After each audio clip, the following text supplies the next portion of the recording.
What's up, folks? Welcome back to the Whoop Podcast, where we sit down with the best of the best to learn what they are doing to perform at their peak.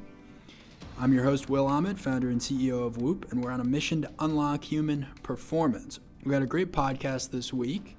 I want to start by giving a shout out, though, to two of our professional athletes, Rory McIlroy and Patrick Mahomes, who both had big Sundays this past weekend.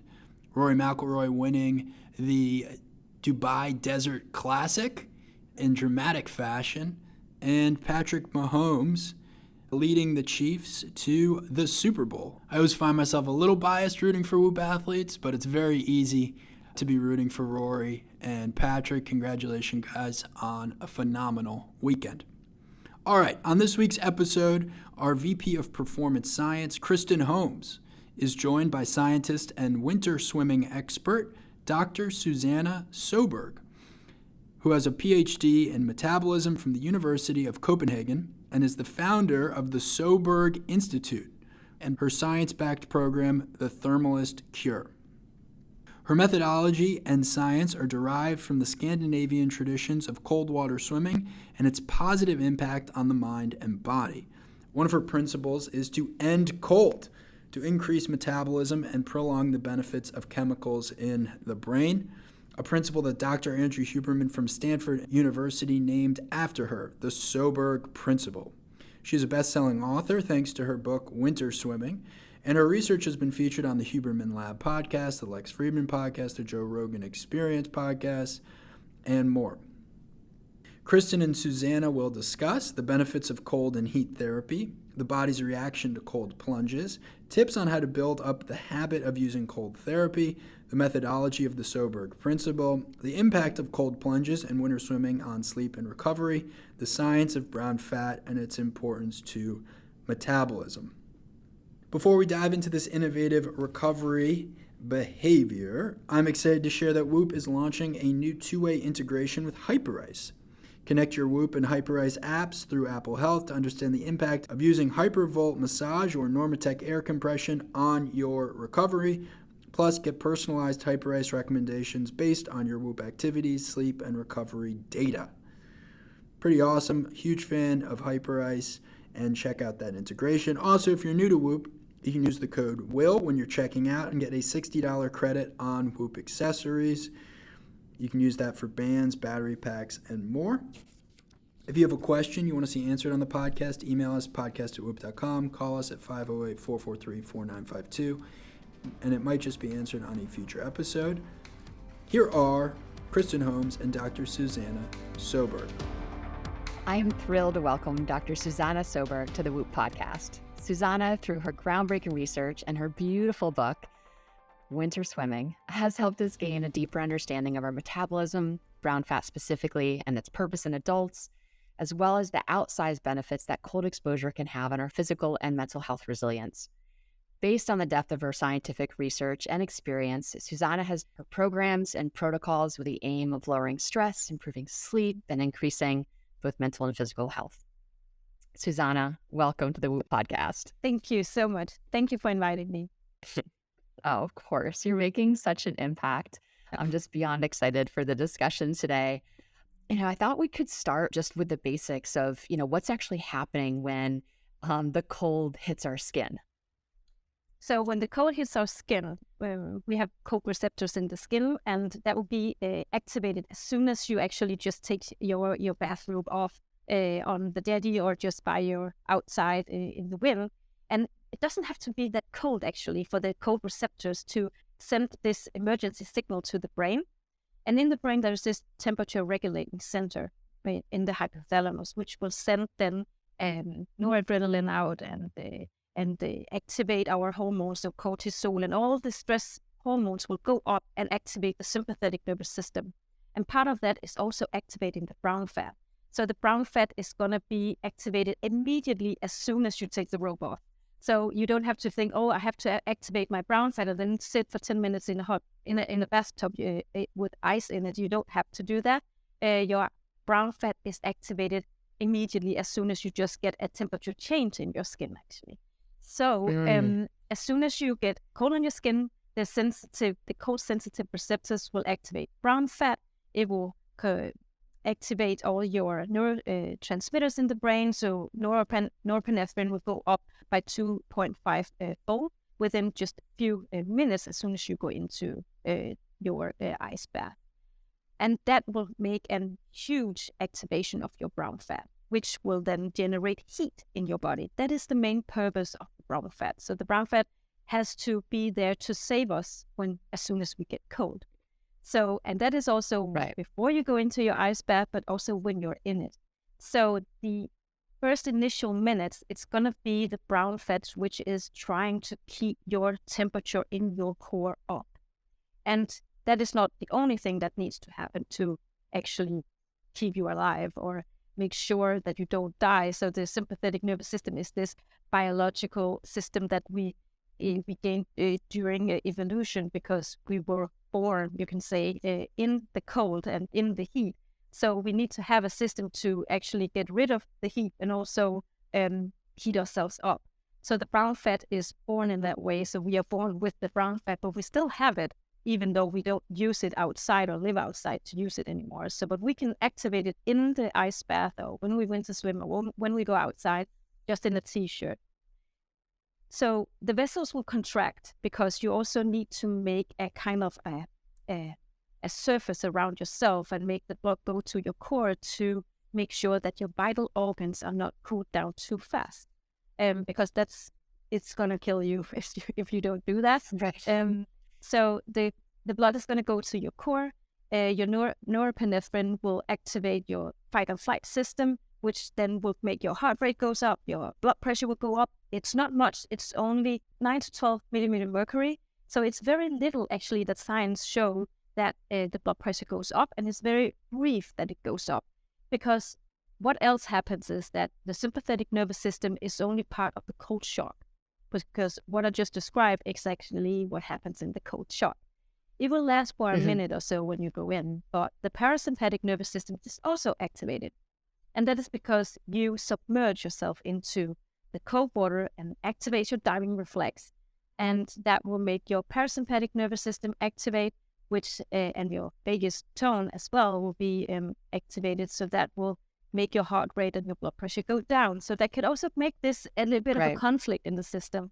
And that is also why we say that if you have heart problems or you have unregulated high blood pressure, you should be careful about doing ice baths and just consult your doctor, because we cannot say if you can do this on an individual level. So just be aware of that.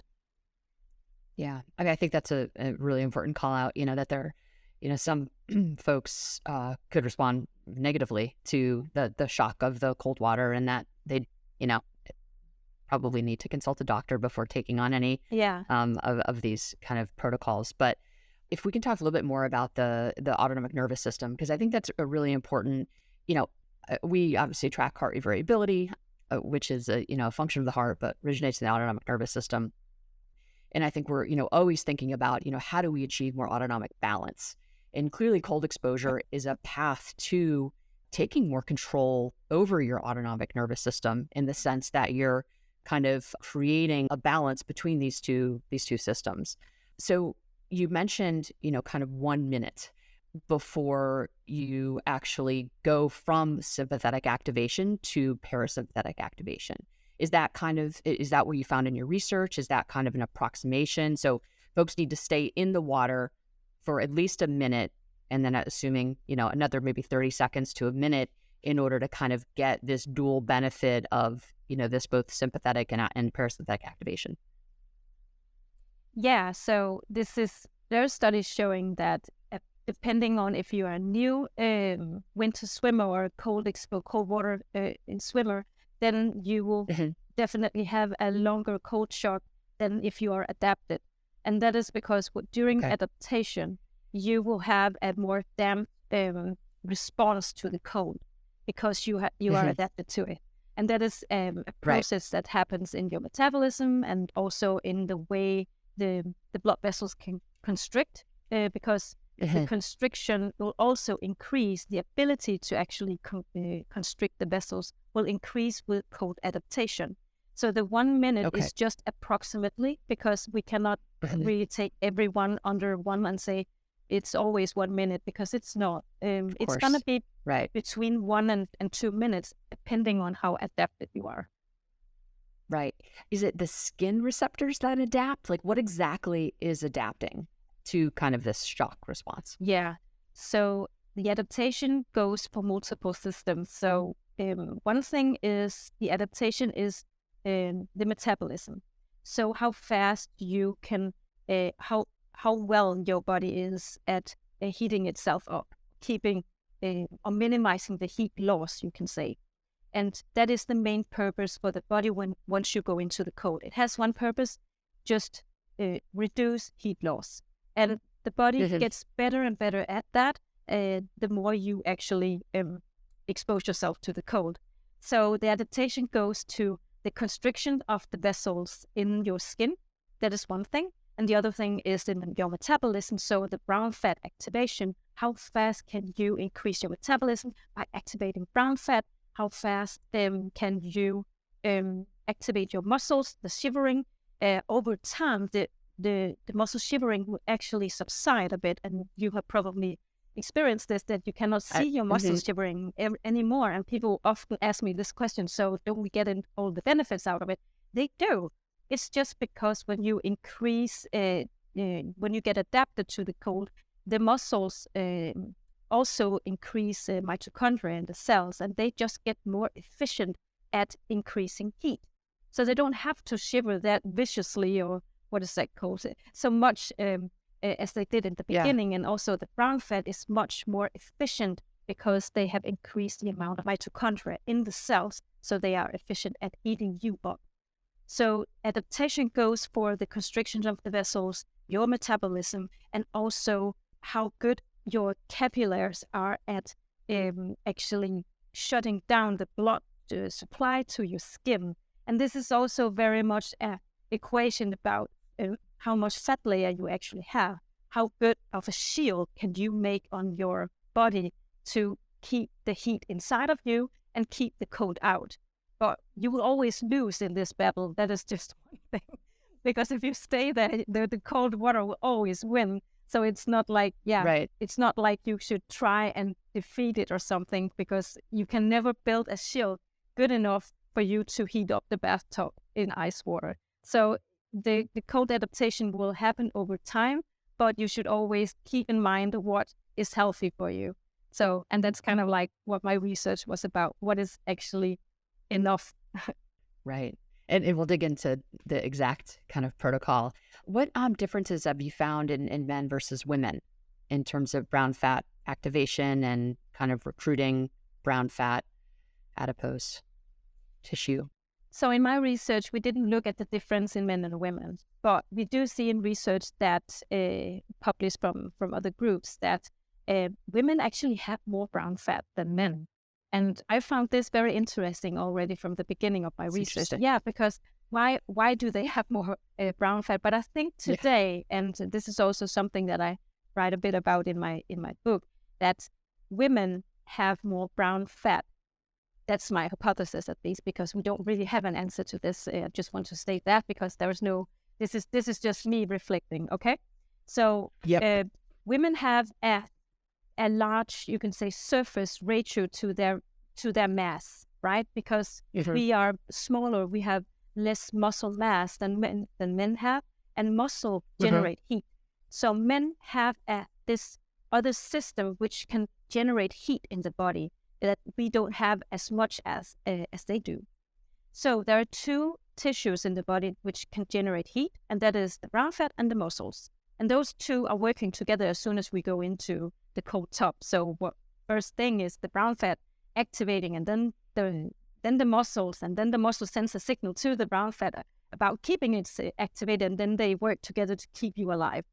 But in women, because we are also colder, because we don't have as much muscle mass as men, we will have colder hands. And this is also what science shows. We have colder hands, colder feet, and we have a smaller heart. So this all makes sense, I think, because I've looked at the physiology. So we have a smaller heart, which don't, as efficiently as in men, can pump the blood around in your circulation. So that makes sense that the women have a little bit colder hands. We have actually also colder ears than men do, just in general. So maybe we have more brown fat because of that, because then we are exposed to more cold temperatures or the same cold temperatures, but we have to activate our heating system in the body to keep the same temperature at our core as the men. You can imagine that they don't have to do as much in the body as we do.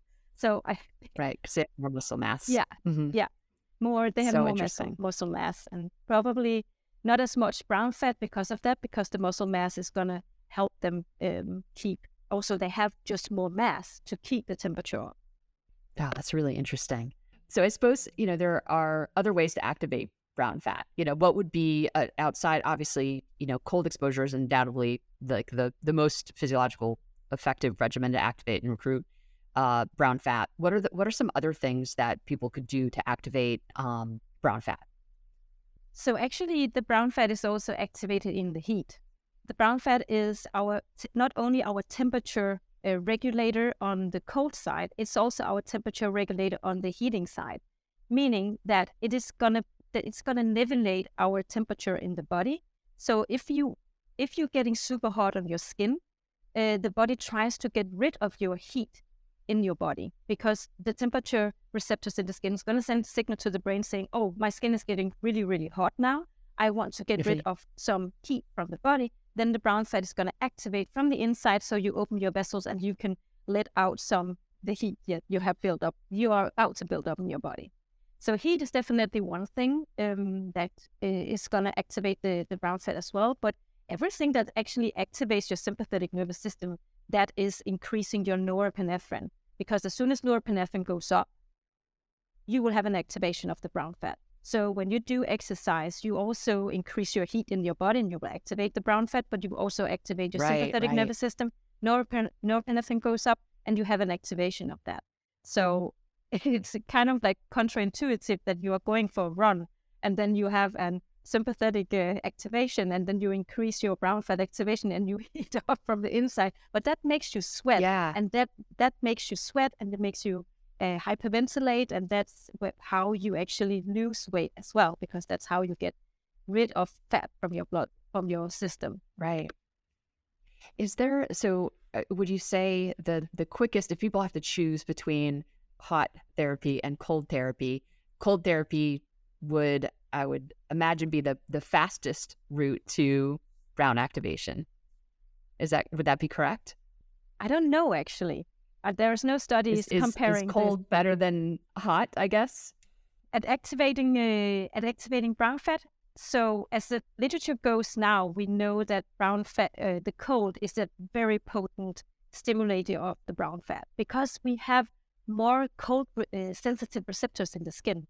That's going to send a signal that is lightning fast directly from the cold receptors in the skin directly to the brown fat, and also through a pathway up to the brain. So we definitely know that there are more pathways going from the cold receptor, sensitive receptors in the skin to the brown fat. But I don't think that we have enough research on the heat, because I imagine that it could also be that the heat receptors is going to have some pathway also to the brown fat. But if you think about this from an evolutionary point of view, it's like, would you faster die from cold than you would from heat? Definitely. So absolutely. It means does make sense if the brown fat is activated much faster during cold than heat. So, yeah. But we're guessing here. I mean, I cannot. Yeah, totally. No, I know you can't say, but I mean, I think that it does make a whole lot of sense from an evolutionary perspective, certainly. It's funny when I look at my Whoop data, my heart rate variability, and I look at it from a seasonal perspective, I am way, way healthier in the winter, which is interesting. And I don't know, I work out outside all the time, or year round. But my body, for some reason, seems to respond better to the cold than it does the heat in terms of my heart rate and heart rate variability. Okay. Even my exercise capacity is better in the cold. And I wonder, I'll often work out just in a t-shirt, it will be 30 degrees Fahrenheit, and I'll just be in my t-shirt and kind of taking on the cold exposure whilst exercising. And that seems to be a really potent combination. Yeah. Is that something that you'd kind of recommend for folks looking to really try to, amplify the effect of kind of this brown fat activation? Oh, absolutely. Absolutely. I'm not really for any specific type of cold. I just think that if people can increase their health in a way with the activating your metabolism, then I really think that you should think about cold exposure in a more broad sense than just going into an ice bath. So if people can go more outside in a t-shirt, I know it could also look a little weird. So I find a place where you would think it's reasonable. I'm in a t-shirt where it's snowy or something. Yeah. But I mean, in your own garden or something, then it could be fine. You could also go out with bare feet. Actually, I just did that in Denmark in my own garden. I took a run in the garden with my kids around in bare feet in snow. And I really mean this. This was morning and it has snowed in Denmark. We don't have a lot of snow here. So it's cold, but we don't even have 10 days of snowing just in average in Denmark. So we were happy. We were just running around. And this gave us such an energy boost because it activates your sympathetic nervous system and also an increase in norepinephrine. We got this warm feeling inside afterwards. So the feet were only cold for us very short, a brief amount of time. Right. So I find it's very, you can say, healthy for you if you can go out in a t-shirt, exercise in t-shirt, even though it's a little bit cold, just move a little bit more, then you will be fine. Yeah, I love it. So Susanna, let's talk a little bit about insulin. And, in your book, you do talk a lot about the role, of just how cold exposure impacts our metabolic health. If you can just kind of dig into that for a second, and just again, hopefully as another reason why people should take on this behavior of cold exposure, just because its impact on our blood glucose levels. Yeah. So the brown fat is kind of like this very mystical tissue that we have in our body. And I would just want to go back a little bit, if it's okay, because I think it has a really, really fun story. And no, I don't think that many people know the story of brown fat, but it was this kind of mystery, a tissue that was discovered in 1551 by a natural scientist called, his name was Conrad Gessner. And he discovered this in a hibernating animal. And what he also discovered was that this tissue was very different from other tissues in the body. It wasn't like the fat, the white fat, and it wasn't like the muscle, but it had mitochondria in the cells. So it was kind of like brownish. It was a brown color, but not like the fat, and it was not like a muscle tissue. So it was kind of like very different from everything else in the body. And it was only activated with cold, he found out, and in hibernating animals. The researchers then started looking into this, and they found that it was regulating our temperature. And that is very cool to discover. And they dig even more into that and found out that it was not only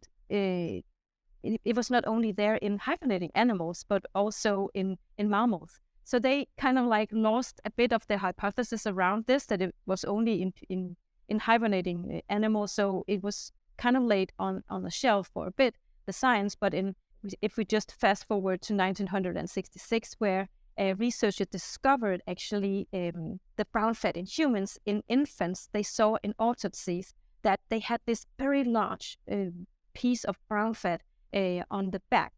And they figured, wow, this is very amazing. It's because the infants, the babies, can't shiver in the muscles. So it makes sense that they have this kind of tissue with a lot of mitochondria inside. It's not like the muscles. It can be activated with just a little bit cold on the skin, and then it will heat up the baby so it doesn't freeze to death, because it's so small in its mass, but it has a very large surface, right? So it's very exposed, you can say. But it was not only until the millennium that people, that researchers got really interested in the brown fat. So it's a very new kind of science, you can say, because we didn't know why we had this, and we thought, well, if infants have this, but adults have lost it, so we kind of decrease the amount of brown fat as we grow up. But in around a millennium, they found that adults also have this, and they saw that if it's activated, that it uses fat and sugar from the bloodstream to keep it activated, and that increases your metabolism. And that was kind of a major breakthrough, because they also saw that in obese subjects who were exposed to cold, that they can also increase their insulin sensitivity, and also in humans who are not just healthy, that if they were exposed to longer times of cold, they can increase their metabolism and insulin sensitivity, which is kind of like a measure of how good your metabolism is and how healthy you are. So if you can increase your metabolism just by being cold, and you can make your brown fat eat your calories in that way, that is why it's really healthy in a good way, without even taking any pills. It's just supernatural way of increasing your health. Wow, I love it. That's a great explanation. And I think just for folks listening, again, insulin sensitivity is good. We want to be sensitive, and insulin resistance is bad. Just so people know the difference. Yeah. Thank you. That's amazing. What would you say when we think about cold therapy? When you were kind of talking about obesity, and it made me think about the timing of eating, and how that kind of impacts when we look at kind of obese populations. Folks that don't eat breakfast tend to eat a lot more in the evening when they're during their inactive phase of their circadian rhythm. I'm wondering if cold therapy kind of has a similar play in that. Is it better to do earlier in the day or in the evening? What would you recommend in terms of timing of cold exposure? I don't think that we have enough research on how exactly the cold exposure, this kind of cold shock and acute stress to the body affects our rhythm of the day, so our circadian rhythm. I think that we need a little bit more research on that to say exactly when and what time of the day would be optimal. But if we just look into what does the cold do in our body, we can maybe do some assumptions on when could it be good for some people to do it in the morning. If, for example, this is also why it's so different, and I think different protocols could apply to different people. So if you are a person who maybe find it very hard to get up in the morning because you probably don't have as high a spike of cortisol in the morning, where we actually see that very natural to wake up, you could take a cold shower. Cold shower will wake you up, and that's going to keep you fresh for many hours, and then you are already up and running, you can say, in your system, and you have a natural boost of that. If you are a person who maybe doesn't find it that easy to sleep, it could be very good maybe in the afternoon, because then you have some hours to, you can say, get your adrenaline levels down again. But at the same time, you have just given your metabolism a boost, and then also your muscles, and then you get a little bit tired some hours later. It's at least very natural to do that. But I've heard people say also they do it before they go to bed, and that makes them sleep very well. So I would say we could definitely need some more research on that. Okay, yeah. I think just, considering just the WHOOP data that we have, where there's thousands of people kind of logging this behavior, it would be interesting to see the timing of when they logged it, and just to see if there is any, kind of impact on how that might impact some other behaviors. Exactly. Yeah. Yeah. I think there's a lot to dig in there. Again, I think you make an important point that it is there's a lot of individual variation, right? But I know, for me personally, like I'd never do an ice bath during the I would do an ice bath during the active phase of my circadian rhythm. So when the sun is up, generally is when I would engage in an ice bath, just because of the, all the kind of hormones that it activates, and it makes me feel very alert. Yeah. And I think, it was interesting looking at the ice bath data, and we also looked at it in relationship to sleep. So the individuals who log these ice baths, on those days, what actually happened to their sleep. So we looked at sleep efficiency, we looked at sleep architecture, their kind of overall performance, which is basically how much sleep they got compared to how much sleep they needed. And then we also looked at sleep consistency. Okay. And the only thing that cold moved around. And again, we don't know that we didn't examine the timing of the cold, which I think I'm going to go back in and look at. We didn't look at the timing of the cold because I think there is probably some sort of circadian component there that would be interesting. But we saw that the individuals with the largest change that we saw was in sleep consistency, which of course is a behavior of when we go to bed and kind of when we wake up. And we saw that that consistency, average sleep consistency, increased 2.6% when members recorded taking an ice bath that day. So I think you mentioned when you go into the ice, into the, a cold, when you go to cold exposure, you get the spike in cortisol. So I'm wondering kind of the relationship between kind of cortisol and melatonin, if in fact, this kind of extra spike in cortisol is in some way affecting melatonin production at night, in that, it's kind of more amplified. So the signaling that happens when, it's almost like amplifying the signal, I guess, the pathways, right? When we're getting exposed to this, cold exposure, in the same way potentially that exercise kind of helps us maybe fall asleep or feel sleepy kind of more naturally. Right. I don't know. I'm curious of just this relationship, if there's anything there. Yes, I still think that we more research on that in order to maybe say so much more about that. I think that it's really, really interesting data, and I think it could be really interesting also to do a study on that, so that we can look at the correlation also and see, because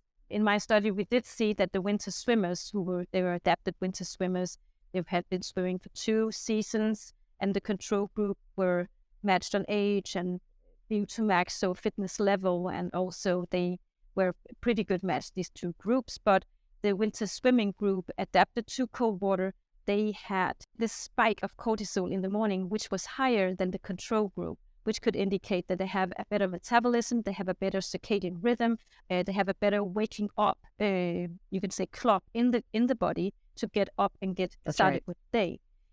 So it definitely has some kind of relation there, but we need to know more. But I think melatonin is a really good one to look into, because it also increases in the cold. So it would be interesting to see what's the relationship there.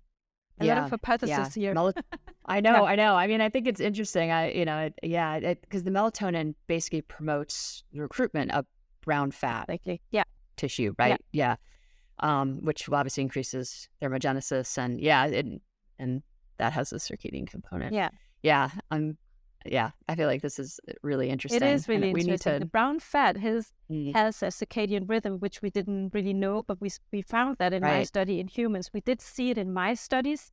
There was at least one study published at that time showing that there was a circadian rhythm, and also that this circadian rhythm could be, you can say, amplified with cold exposure. So it was the mice were exposed to cold, and they had a circadian rhythm, which we didn't know at that time. But we did see in my study that the circadian rhythm of the brown fat was actually not following the core temperature, which was a bit surprising, because usually the core temperature is what is setting, you can say, the temperature in the body really tells us whether your metabolism is up and whether it's down, are you sleeping or not. So that's your rhythm. But the brown fat was not, didn't decrease, you can say, in the same rhythm as the core temperature before night. And it increased actually before the brown fat activation increased. So the temperature of the brown fat increased before the core temperature. So the brown fat temperature was not controlled by the core temperature. Apparently it was maybe the other way around. But again, we need more research on this. More research. Yeah, this is great. This is just we need 2 researchers just exploring what can we do, and this is so much fun. I know. Well, I think that it's kind of always getting to that next layer, of really trying to understand what exactly is happening. And I think to your point, this is all very novel research. There just isn't a lot of research, in this area of kind of cold and what's actually happening mechanistically. And I mean, you've uncovered so much, but I think what's interesting is that there's, it ends up impacting potentially other behaviors that are also health promoting. Sleep consistency, we know, is one of the most important behaviors that we can take on in terms of, and because of its relationship or kind of correlation to kind of mental and physical health resilience. And I see this a lot in the research that we're doing here at Whoop, my team is doing.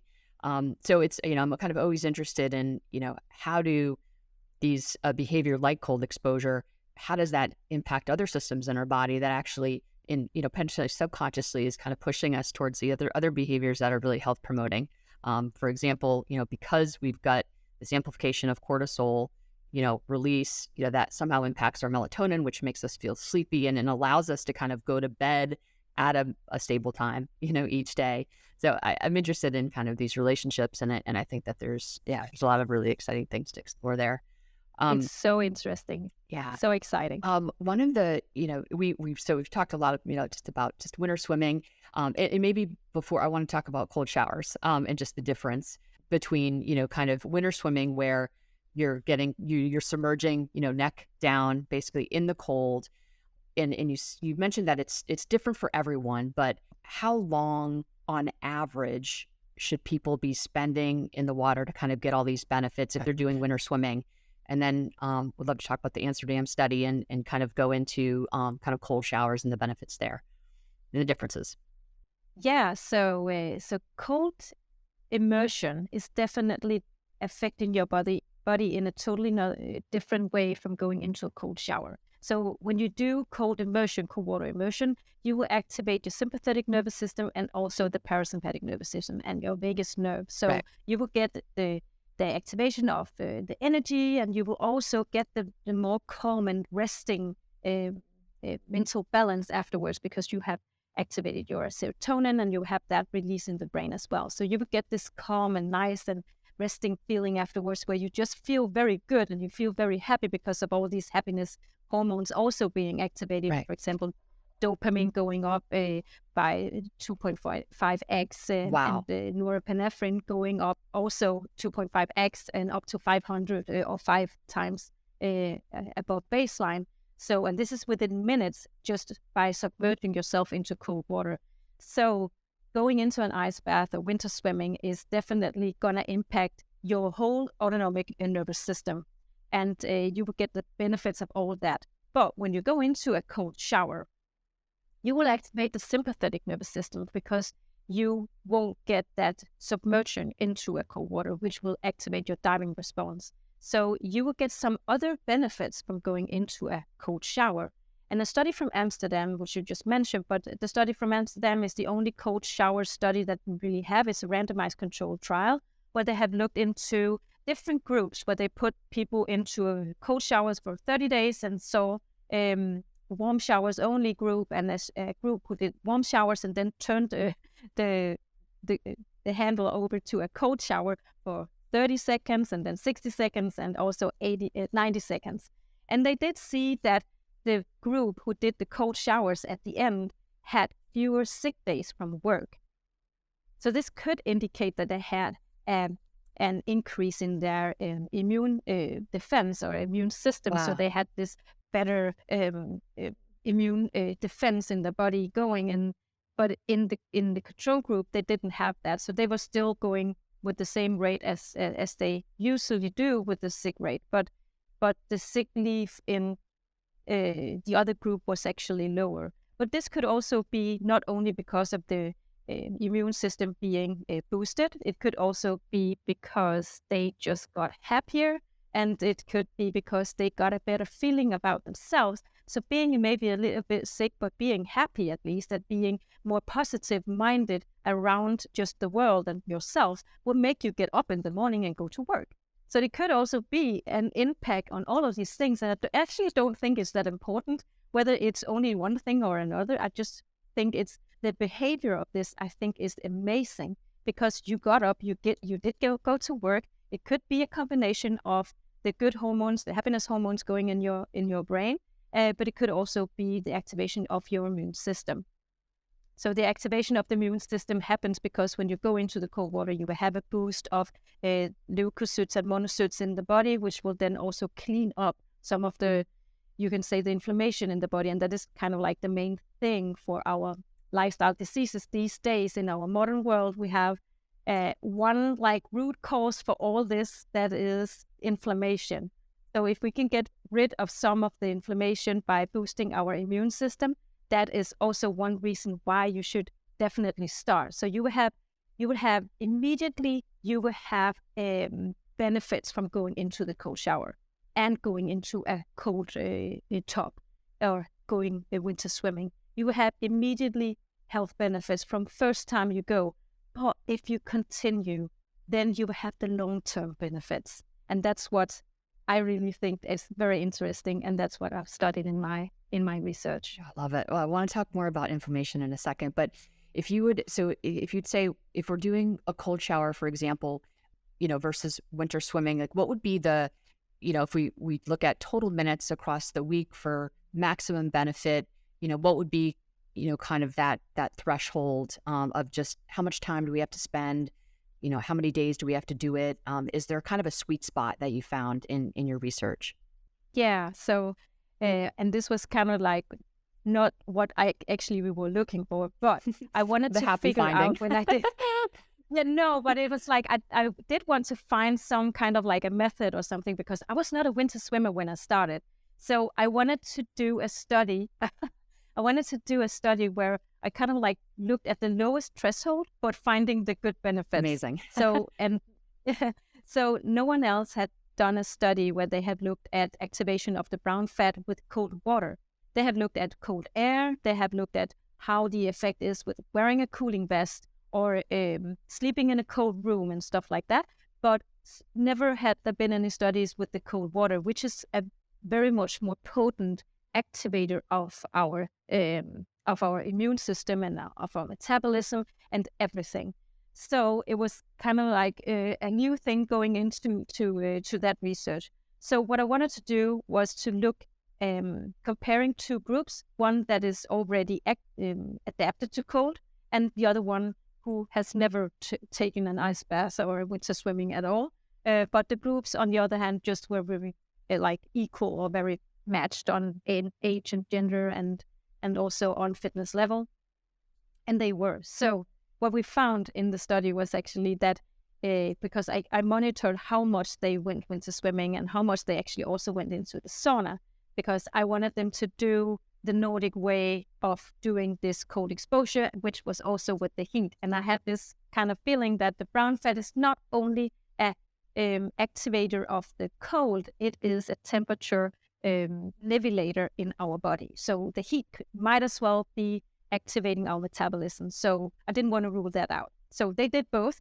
And we saw that 11 minutes of cold exposure, we saw that 11 minutes of cold water immersion per week, not in one time, but divided on 2 to 3 days, actually activated our brown fat and also increased our insulin sensitivity in these healthy subjects that we looked into. We also saw that they had a faster glucose metabolism when we gave them a sugar drink. We saw that they faster got rid of the sugar in the bloodstream. They also were just warmer. We saw that the brown fat activation was increased, but also they were just warmer in general. And not only when they went into the cold or after, but just in general, because we measured that over a couple of days actually in the lab. So we saw that people who were men and very equal in these two groups were just a warmer group and a not so warm group. And the winter swimmers, a bit counterintuitively, but they were actually warmer than those who didn't want to seek the cold. So the message here is definitely, so if you are a cold sissy or you are very frightened of the cold, you should definitely go to the cold, because that's going to make you warm. It will activate your brown fat and your metabolism, and it will make you healthier because it decreases your inflammation in the body, which is the root cause of many diseases today. So you can call the cold the cold water immersion is kind of like I see it as a way of preventing multiple diseases that we have found today is the root cause of disease. Lifestyle diseases today is depression, it's type 2 diabetes, it's high blood pressure. All these diseases are because of or partly because of inflammation. But inflammation is definitely a root cause of many of those diseases. So if we can get rid of the inflammation, you have kind of like touched upon your prevention for multiple diseases, but also you have boosted your brain in a way to be more fresh and more better at remembering. And that is also because of the neurotransmitters. So it affects the whole body, not only the metabolism, but it's like a connection between the brain and the metabolism. Hopefully we can get to a point where doctors are actually prescribing cold water therapy to their patients. I mean, I think about it, in terms of treating addiction and that, depression, and, it just seems, just because of its impact on our nervous system and its ability to kind of regulate our nervous system, it just seems like such a, kind of a no-brainer in terms of modality that we want to try to incorporate into our lives. And I think it's wonderful to hear that, getting outside and the cold weather and exposing your skin along with cold showers, are also, because that's, pretty much everyone can do that, so not everyone maybe is going to be able to get into a cold bath even, just turning the cold. I mean, it's pretty much everyone has it, has the ability to do those things, so we can impact our health in a really powerful way, just by engaging in this behavior. So it's really encouraging. So 11 minutes of cold water per week, broken up into kind of 3 to 4 sessions. Would you say, I know we've got the Søberg principle, which was coined by Dr. Andrew Huberman. He's actually a science advisor to WHOOP, so we get to interact with him a fair amount. And so he's so wonderful. But I love that he coined this phrase. So what exactly is the Søberg principle? I love that too. He's so great. He's great. So I mean, this was the biggest surprise ever. I mean, I was just interviewed and the first international interview I ever did. It's a great place to start. Holy cow. I was so surprised. I was like, can I get a principle? Yeah. But I kind of just always had this idea about the brown fat, the metabolism, that if you end on the cold, because I really needed to figure this out during my research and figure out, do I ask my participants to do a plunge or do they end in the sauna?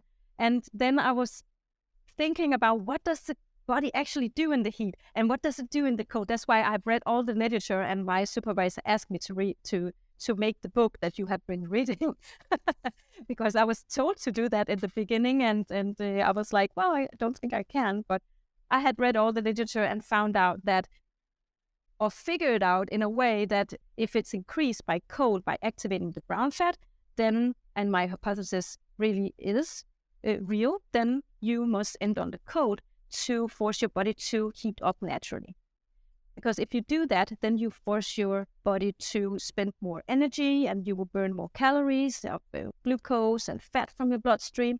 So it's kind of like a long weight loss that you do after your cold exposure. So you don't have to think about your cold exposure as just happening when you are out there outside. If you end on cold, on the Søberg principle apparently, so then you will keep this activation going in the body also when you get inside.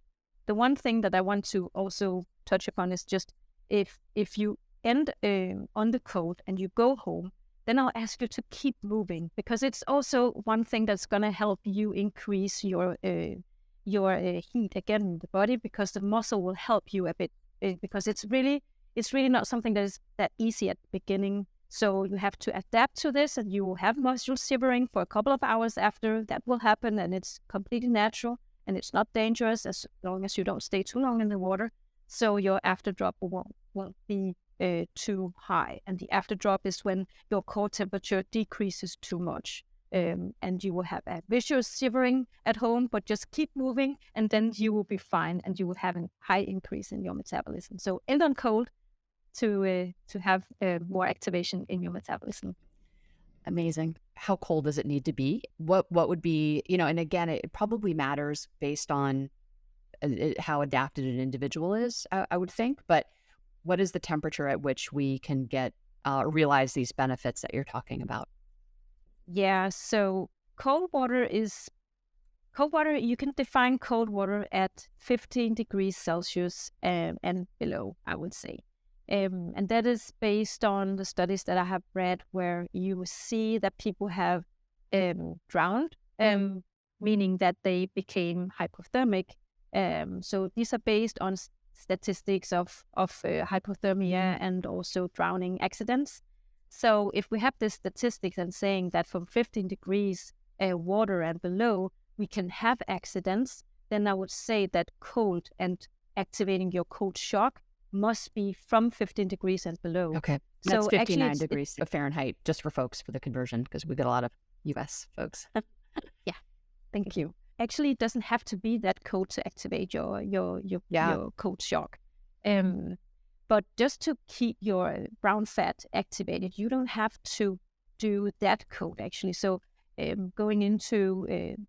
going outside at 19 degrees in a t-shirt will activate your brown fat as well. So you can kind of like play around with these temperatures. And that is kind of like one of my principles as well, is to not get too stuck on the temperatures. Just vary them, because the variation is going to make your metabolism increase. And then you will change the hormesis in the cells, because then you maybe had a cold top or a cold plunge for at 10 degrees, and then you Celsius, and then you have it at 2 degrees Celsius, and you will have to help me convert this a bit for Fahrenheit. But just vary the temperatures down to maybe the freezing point, and then go up again a bit, because that's going to increase your metabolism. It's not, then you won't get adapted to just one temperature. Why I say that is because there are studies showing that if you get adapted to cold showers at a certain temperature, 15 degrees, then if you go and take a cold plunge at 10 degrees Celsius, then you will still have a cold shock. But if you go into 15 degrees, which was the same as the cold showers, then you won't have as much of a cold shock as if you vary the temperature. So the variation is going to be your training gear for your cells to create the hormesis in the cells. And hormesis means, for those who, the hormesis is actually what is happening in the cells. So the cold shock is a bit toxic. It's a little bit of toxicity in your body, actually. Also the heat, it's actually toxic for us. And what happens is that the hormetic stress, which it is, will increase heat shock proteins in the cells, and that will make your cells stronger. So this is based on science from Hans Seeley, who actually discovered the sympathetic nervous system, the shock. So you can say that if you have the stress syndrome activated, then you only need a little bit, because if you overdo it, you will exhaust the cells. And that is his research showing that if you exhaust the cells, then they will age too fast. Right. And that is not in the cells only, that is also in your system.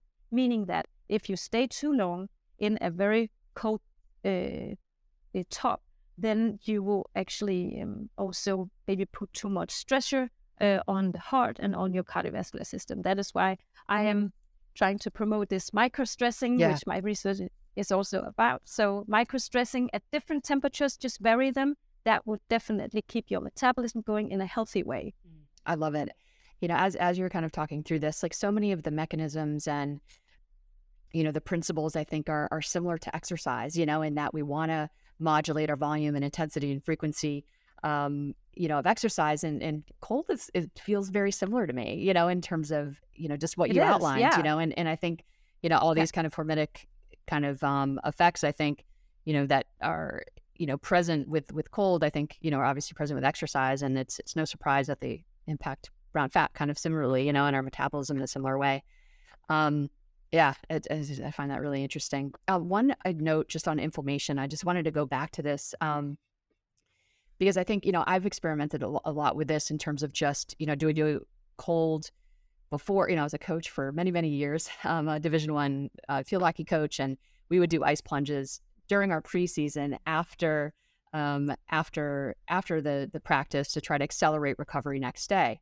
Now, we found that really beneficial, of course, but when you're trying to actually make fitness gains, that inflammation, of course, from the exercise is really important. And we don't necessarily want to blunt that inflammation with cold, we want to allow that to exist in our body. So we, kind of all the processes that we would activate to, get stronger, kind of get strength and hypertrophy, happen because of that inflammation to a degree. So what would be your kind of take on, do we, so for me, like I do cold before I exercise and I get, all the things that you described, this burst of cortisol and adrenaline and epinephrine. And I think just cooling my muscles as well. Like I feel like almost superhuman during my workout. Like I feel really good. And some of that could be placebo. I'm just going to roll with it. But I'd love to hear just your thoughts on, where do we actually sequence the cold if in fact we're interested in, in recovery, and if in fact we're interested in getting, kind of stronger and faster and, fitter, does it matter before or after the workout? Yes, there's really good questions there, Kristen. I think that going to the question about hypertrophy, I think that it is really, really good thing that you do your cold exposure before you actually do the workout. And this has two reasons. So the one reason being that it is actually an energy boost that is much greater than drinking coffee or energy drinks or whatever before you go to your workout. Exercise capacity never through the roof. It's insane. Yes, exactly. Truly. It's incredible. It is the energy boost that you actually need, because in the training center or when you go for a run or what you do for your exercise, doing a cold shower or just doing a quick cold dip is going to put your energy through the roof, and you'll be unstoppable. Yeah, totally. So I think it's a really good order to do it in. And also for the second reason being that if you take a cold shower, or mostly if you do a cold plunge after your workout, you will kind of stop this inflammation in the muscles, which is exactly what you want to have if you are building muscles.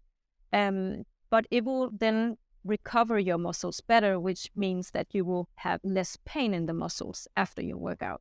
So I would say it depends again who you are.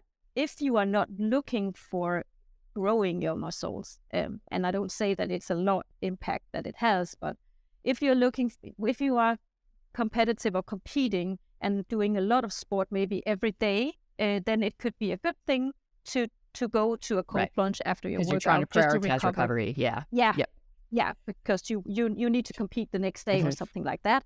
But if you just want to grow your muscles and you want to get fitter, then it's a really good idea to put your cold plunge on the other side of your workout. So in the beginning or before, or just push it a few days after. I mean, you could divide your weekdays up into what days do you go to work out and what days do you go and take your cold plunges. So, but you can put heat in. That would be a really good thing to do right after your workout. Right. That's another thing. But the cold, I would divide it if I'm building muscles. But for people not doing that or not competing, I think it's a good thing. Just take a plunge after. Yeah, I think it's definitely, I work with a lot of professional athletes and kind of in that space a fair amount. And I don't really hear of anyone leveraging cold as just a performance enhancer. So I feel like I'm hoping, with this podcast, we can kind of, get the word out that indeed, there's huge benefits to incorporating, building this into your routine, before a match or a game or, a workout where you really want to try to, maximize your output. I just feel like it's totally under leveraged on both. Probably, we hear a lot about using cold plunge as a way to, improve recovery, but I think it does have these potential downside effects, if we're looking to really improve our fitness levels and build muscle. It's, the sequencing really does matter. So I think that's important, I think, for folks to understand who are calibrating their lives around a lot of these modalities. There is a lot. I mean, there is so much to explore here and so much to say. And I mean, when I go on these podcasts, I often end up thinking afterwards, I didn't say all this. I know. I mean, I said a fraction, but it's like, what about all this? Yeah. That's actually one of the reasons why I have made the Søberg Institute, because I want to teach people some of all these things of why they should do the cold, why should they do the heat, so they know exactly why to do it, because people would do it for different reasons, but they should also know how to do it, why to do it, and what does it affect. And if people don't know, I mean, then they won't do it. Yeah, exactly. So I'm just trying to spread some knowledge there. So that's why I've made a course about that called the Thermalist Cure, where you would, yeah. And I really didn't think that I was going to do that because I do talk a lot when I'm on the podcast and so forth, but people keep writing me, can you tell me, can you show me, can you? And then eventually I was like, well, maybe I should just do a course and just show people and go more into depth with the reasons why and why is this healthy if you are looking for a painkiller, if you're looking for a way to increase your training, and if you're increasing your mood, or it's definitely different from people to people. So the course is also about finding your why in this. Oh, I love that. That's so great. And maybe that's a great place to end. How do, people can listen to this podcast and they can hear about all the benefits and, but cold water is painful, and how do we, what would be your recommendations on just overcoming the panic, of feeling that excruciating cold on our skin? And, how does one breathe through that? Like how would you guide a person who is, okay, this is going to be good for me, but it's so painful. Like how do we get over that mental barrier?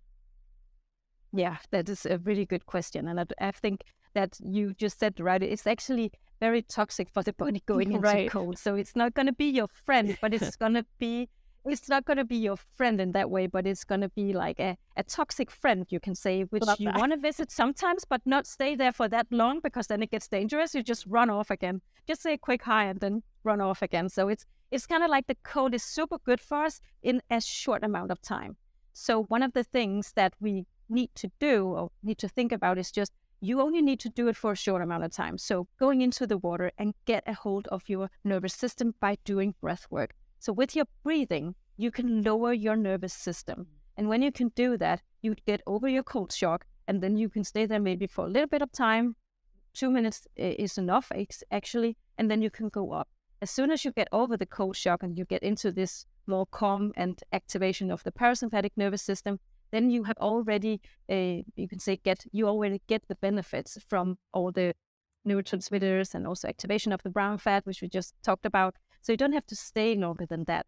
But what you do is actually that you lower your nervous system by controlling your breath. So deep, low, and slow, I always say. And it's a thing that you can use in your everyday life. So this is also one of the things that I teach in my school. That's how to lower your nervous system, how to get into the cold water, and also how to breathe, because the breathing is the key to lower a racing mind and a racing heart. Right. In this modern world, we really need this. Yeah. So a good rule of thumb, like you get into the cold water, and basically once you're going to be, breathing, kind of hyperventilating. Yeah, you're going to be hyperventilating. But once you get your breath under control, that is a signal that you're decreasing your heart rate, you're activating the parasympathetic branch of the nervous system. So you've gone from the sympathetic to the parasympathetic, which you've outlined as that's kind of the holy grail. That's what we're really after. We want to try to get both this activation and deactivation happening within the session, right? And and that's kind of the goal. So I think that's a good, that's a good framework, I suppose, for folks who are trying to think, okay, like if they're in the shower, they don't have a timer, but just, all right, once I get my breath down and my heart rate, decreases, that means that I'm activating the parasympathetic branch of the nervous system and I'm getting the benefits. Okay. Yeah. I think it's amazing. And people don't have to do this in their first plunge and in their first cold shower. It might be just 10 seconds, very slow. 15 seconds, Yes, exactly. Yeah. But you can see it as a goal and building up to these few minutes where you can get over the cold shock and use your breath to lower your nervous system. Yep. But it's definitely not something you have to do in the first try. Nobody does that. Yeah. And even people who are adapted to the cold, they don't like the cold. Right. Nobody likes the cold. If they do, then I'm a little bit afraid. Totally. It's a psychopath. So just, I think people who are starting out, like they can even just submerge their hands in really cold water or their face, just in the sink, like just starting to kind of test it. And then, in the shower, going from, warm to cold and just seeing how far they can go. And, and I think to your point, like just even smaller bouts, are really cause for wins, and, just trying to increase it over time, to get to that point where they can really, work through that hyperventilation and get to a point where they have controlled breath, is I guess the goal. And I think the other point that I just want to emphasize that I think is really important that I haven't heard you talk a ton about in other forums is just the variety, and I think what's beautiful about swimming is that the season kind of takes care of that variation. I know when I go into the lake and it's, 0 degrees, 32 degrees Fahrenheit, it is cold, but I've got the wind temperature, the wind and the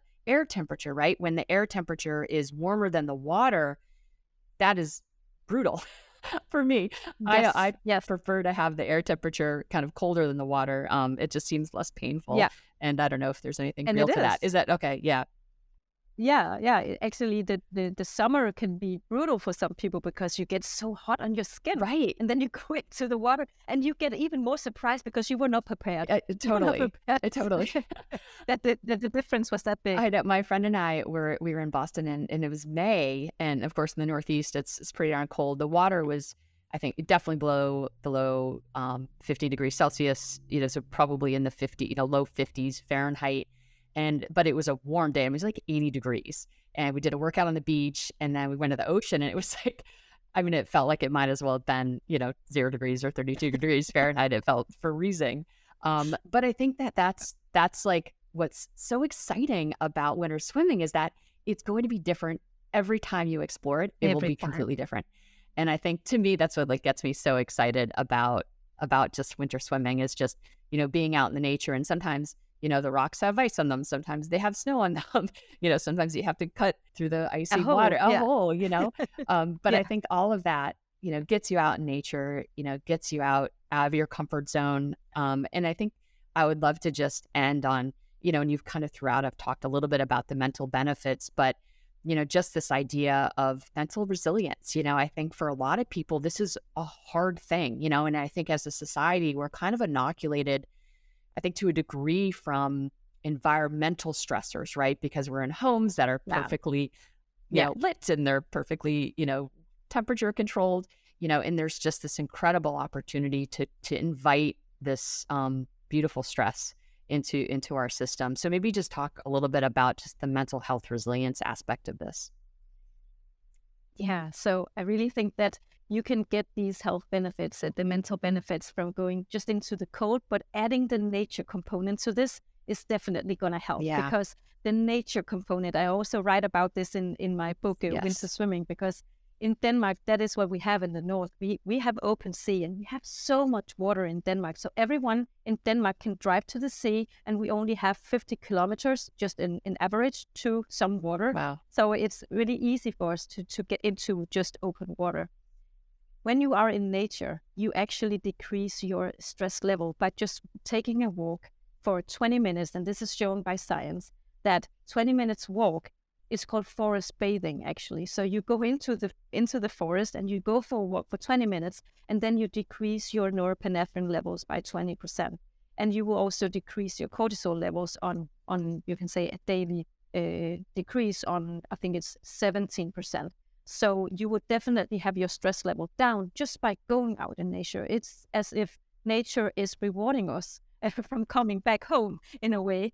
And I think that's very, very beautiful. So when you go out and take a winter swim in the ocean or in a lake, you have both. You go into nature, which is very relaxing for us, but you also have the looking at the horizon. So you look very far away. And for some reason, that is also something that is calming for our nervous system. And this is tested in studies where they had subjects looking at the pictures of just nature, and that actually did decrease the nervous system, so had lower stress hormones in the bloodstream, and very quickly actually. So if you are stressed, taking a walk in nature is going to help you, but combining that with the winter swim is definitely going to help you do that in a profound way. So you are stressing up when you go into the water, but that is to stress down. So keeping that resilience in the water is something that you need to build up, but the nature is going to help you out there, definitely. Oh, I love it. Well, this has been such a fascinating conversation. I could talk to you for days. So hopefully we can talk again in the near future, and just appreciate all your time today. And where's the best place for folks to find you? So they can find me on Instagram, Susanna Søberg, and also on other social media. I'm also there, Facebook and on TikTok, and also on my webpage. It's called the SøbergInstitute.com, where you can see my courses and you can read about my background, my research, and also find my books. Love it. So amazing. Well, thank you so much for the time today. Yeah, thank you for inviting me. It has been a great conversation, I think. It was so nice to talk to you. I appreciate so that. much came up and so many good ideas. Good. We could go on, I think. I know, I think so. Thank you to Dr. Susanna Søberg for joining the show and for sharing her insights on cold therapy. I seriously recommend you all try it. I've been really into the cold now for a number of years. I think it has huge benefits. And for me, at least, mainly cognitively, the fact that I just feel so good and so happy after doing cold therapy. So highly recommend it. If you enjoyed the episode of the Whoop Podcast, please leave a rating or review. You can check us out on social at Whoop, at Will Ahmed. If you have a question you want to see answered on the podcast, email us podcast@whoop.com. Call us 508-443-4952. New members can use the code WILL, W-I-L-L, and get a $60 credit on Whoop accessories. And that's a wrap, folks. We will see you next time on the Whoop Podcast. Stay healthy and stay in the green.